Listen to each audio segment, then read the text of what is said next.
Hey, everybody, welcome back to Wednesday, the 21st of our Bible reading. I'm with you again 2 days in a row. I'm excited to do that. Doing it because I'm covering for Logan today. You probably noticed I'm wearing the same shirt. But I'm covering for Logan today, and I am excited to jump into God's Word. We're going to read more of Joshua 22, 21 over through 23. We're going to read Luke 20, 27 to 47, Psalm 89, 14 to 37, and Proverbs 13, 17 to 19. So let's jump in at Joshua chapter 22, verse 21. Then the people of Reuben, Gad, and the half-tribe of Manasseh answered the head of the clans of Israel. Remember, they built an altar they shouldn't build because they didn't need it. They had the altar to God at where the temple was, and so they built an altar, and the other tribes confronted them. And so they're about to answer, "The Lord, the mighty one, is God. The Lord, the mighty one, is God." They said that twice. "He knows the truth. May Israel know it too. We have not built the altar in treacherous rebellion against the Lord. If we've done so, don't spare our lives this day. If we've built an altar for ourselves to turn away from the Lord, or to turn to burnt offerings or grain offerings or peace offerings, may the Lord himself punish us. The truth is, we've built this altar because we fear that in the future your descendants will say to ours, 'What right do you have to worship the Lord, the God of Israel?' The Lord has placed the Jordan River as a barrier between our people and you people of Reuben and Gad. You have no claim on the Lord, so your descendants may prevent our descendants from worshiping the Lord. So we decided to build the altar not for burnt offerings or sacrifices, but as a memorial. It will remind our descendants and your descendants that we too have the right to worship the Lord at his sanctuary with our burnt offerings, sacrifices, and peace offerings. Then your descendants will not be able to say to ours, 'You have no claim to the Lord.' If they say this, our descendants can reply, 'Look at this copy of the Lord's altar that our ancestors made. It's not for burnt offerings or sacrifices. It's a reminder of the relationship both of us have with the Lord. Far be it from us to rebel against the Lord or turn away from him by building our own altar or for burnt offerings, grain offerings, or sacrifices. Only the altar of the Lord our God that stands in front of the tabernacle may be used for that purpose." When Phinehas, the priest, and the leaders of the community, the heads of the clans of Israel, heard this from the tribes of Reuben, Gad, and the half-tribe of Manasseh, they were satisfied. Phinehas, the son of Eleazar, the priest, replied to them, "Today we know the Lord is among us, because you have not committed this treachery against the Lord as we thought. Instead, you've rescued Israel from being destroyed by the hand of the Lord." Then Phinehas, the son of Eleazar, the priest, and the other leaders left the tribes of Reuben and Gad in Gilead and returned to the land of Canaan to tell the Israelites what had happened. And all the Israelites were satisfied and praised God and spoke no more of war against Reuben and Gad. The people of Reuben and Gad named the altar Witness, for they said, "It's a witness between us and them that the Lord is our God too." Joshua 23 is Joshua's final words to Israel. The years passed, and the Lord had given the people of Israel rest from all their enemies. Joshua, who was now very old, called together all the elders, leaders, judges, and officers of Israel. He said to them, "I'm now a very old man. You've seen everything the Lord your God has done for you during my lifetime. The Lord your God has fought for you against your enemies. I've allotted you as your homeland, all the land of the nations yet unconquered, as well as the land of those already conquered, from the Jordan River to the Mediterranean Sea in the west. This land will be yours, for the Lord your God will himself drive out all the people living there now. You will take possession of their land, just as the Lord your God promised you. So be very careful to follow everything that Moses wrote in the book of instructions. Do not deviate from it, turning either to the right or the left. Make sure you do not associate with other people still remaining in the land. Do not even mention the names of their gods, much less swear by them or serve them or worship them. Rather, cling tightly to the Lord your God as you've done until now. For the Lord has driven out great and powerful nations for you, and no one has yet been able to defeat you. Each one of you will put to flight 1,000 of the enemy, for the Lord your God fights for you, just as he promised. So be very careful to love the Lord your God. But if you turn away from him and cling to the customs of the survivors of these nations remaining among you, and if you intermarry with them, then know for certain that the Lord your God will no longer drive them out of your land. Instead, they will be a snare and a trap for you, a whip for your backs and thorny brambles in your eyes, and you will vanish from this good land until this good land the Lord your God has given you. Soon I will die, going the way of everything on earth. Deep in your hearts you know that every promise of the Lord your God has come true. Not a single one has failed. But as surely as the Lord your God has given you the good things he promised, he will also bring disaster on you if you disobey him. He will completely destroy you from this good land he has given you. If you break the covenant with the Lord your God by worshiping and serving other gods, his anger will burn against you, and you will quickly vanish from the good land he has given you.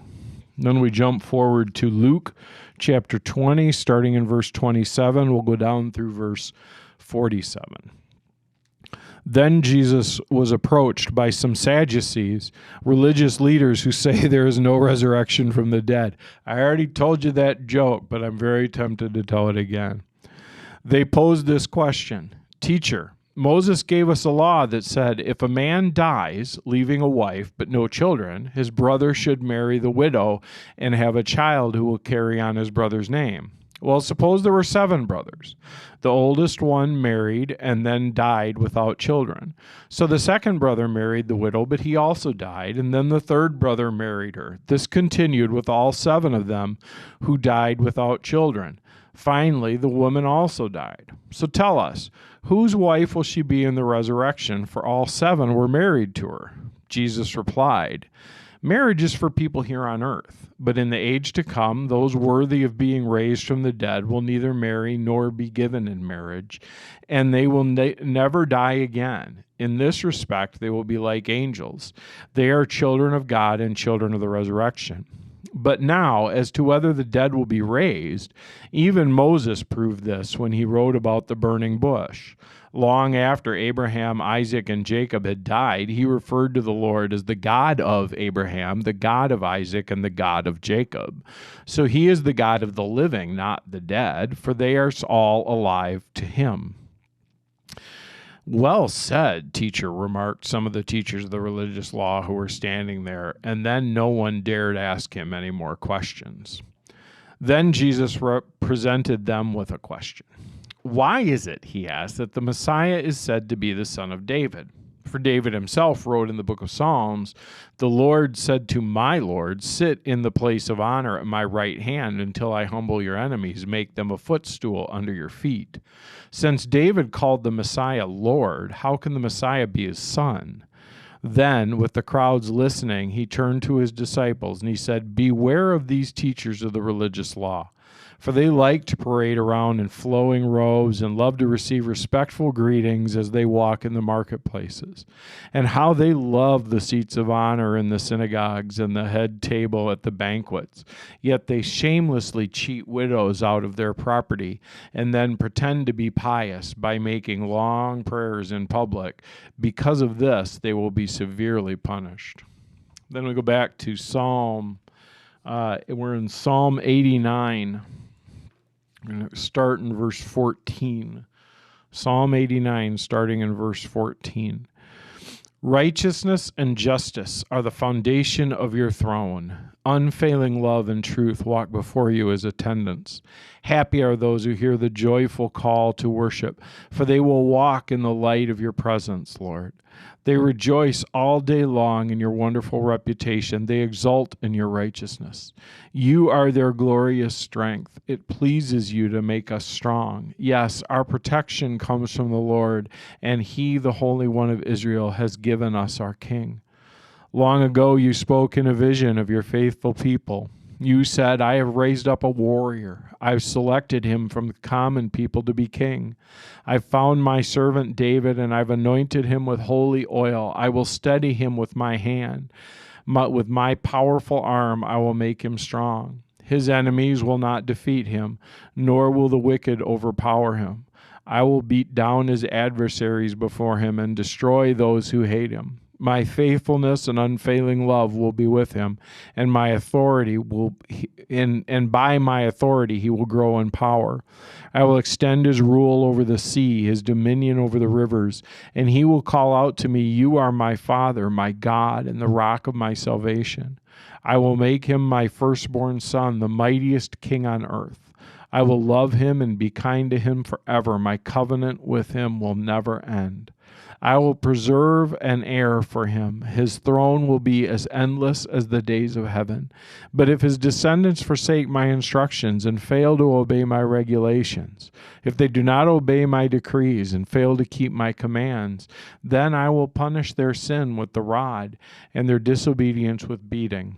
But I will never stop loving him, nor fail to keep my promise to him, nor will I break my covenant. I will not take back a single word I said. I have sworn an oath to David, and in my holiness I cannot lie. His dynasty will go on forever. His kingdom will endure as the sun. It will be as eternal as the moon, my faithful witness in the sky. Then we go to Proverbs 13, 17 through 19. An unreliable messenger stumbles into trouble, but a reliable messenger brings healing. If you ignore criticism, you'll end in poverty and disgrace. If you accept correction, you'll be honored. It's pleasant to see dreams come true, but fools refuse to turn from evil to attain them. And then we look at April 21st in Oswald Chambers. We have to get to the point of absolute and unquestionable relationship that takes everything exactly as it comes from him. God never guides us at some time in the future, but always here and now. Realize that the Lord is here now, and the freedom we receive is immediate. It's from John 14:9. Have I been with you so long, and yet you have not known me, Philip? So today, I was thinking about the Sadducees. I said, there's that joke. So the joke, of course, you remember because I told it to you before. The Sadducees say there's no resurrection, right? So they're sad, you see. But they say there's no resurrection, and so they try to get Jesus with this kind of complicated scenario where multiple people marry the same woman, and then who's married to whom in heaven. And Jesus says, well, that's really not what heaven is about, that marriage isn't a necessary relationship in heaven. And, I meet with people sometimes who are afraid of that and who feel like, well, but I've got, like you take me, I've got such a special relationship with my wife. It's hard for me to imagine not having that special relationship with her. But I think the reality is, I've thought and I've prayed a lot about that. And I think the reality is that it's not that my relationship with Jean will be less special. It's that my relationship with everybody else will be more special.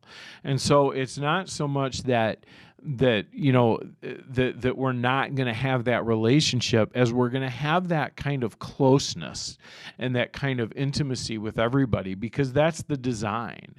And so, I think that it's actually kind of encouraging to realize that we won't need those those sort of special few relationships, because all of our relationships will be so good, they'll be so rich, they'll be so fulfilling, that we won't need to have some of them be special ones. And I think that's pretty cool. It's not, it's not that we won't be ourselves. It's not that we won't remember we were married or whatever. It's not any of that. It's more a matter that kind of relationship, where we need that one other person, and that kind of relationship where, the best of that represents Jesus and his love for us. That kind of relationship, I think, is what Jesus is getting at, that won't be necessary because we'll have the perfect relationship with him, and because all of our other relationships with other people will be so much more special. So I hope you have a great day today. This was kind of a short one, and that's okay. And so I'm going to take my pen, I'm going to cross off Wednesday, and I am going to pray. Father, thank you that we have that hope of heaven that we're headed toward, that is so good and so rich and so full. And thank you that it's going to be exactly what we need, and that we're going to want for nothing as we live out eternity with you and eternity with each other. In Jesus' name, amen. All right. Have a great day.